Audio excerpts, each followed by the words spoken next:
Beef അച്ചാർ ഉണ്ടാക്കാനുള്ളത് 3 kilo beef. അപ്പോൾ മൺചട്ടിയിലാണ് ഉണ്ടാക്കുന്നത്. മുളകും പൊടി, മഞ്ഞൾപ്പൊടി, ഉപ്പൊക്കെ ഇട്ടുകൊണ്ട് വേവിച്ച് നല്ലോണം വെന്തിറക്കി വെക്കുക. എന്നിട്ട്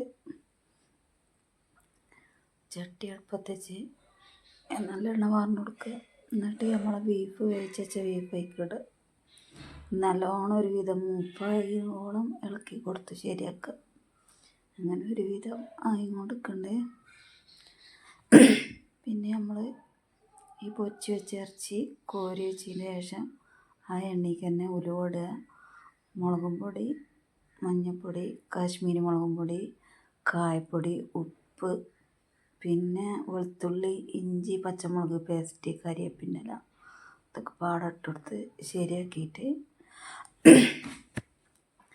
നല്ലോണം മസാല യോജിപ്പിക്കുക.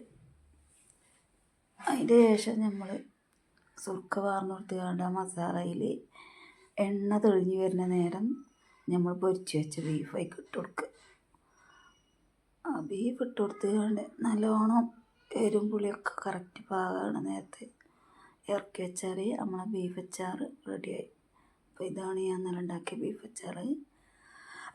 ഇഷ്ടമായിട്ടുണ്ടെങ്കിൽ എല്ലാവരും ഒന്ന് സപ്പോർട്ട് ചെയ്യുക, സബ്സ്ക്രൈബ് ചെയ്യുക, ലൈക്ക് ചെയ്യുക. അപ്പോൾ ഇതാണ്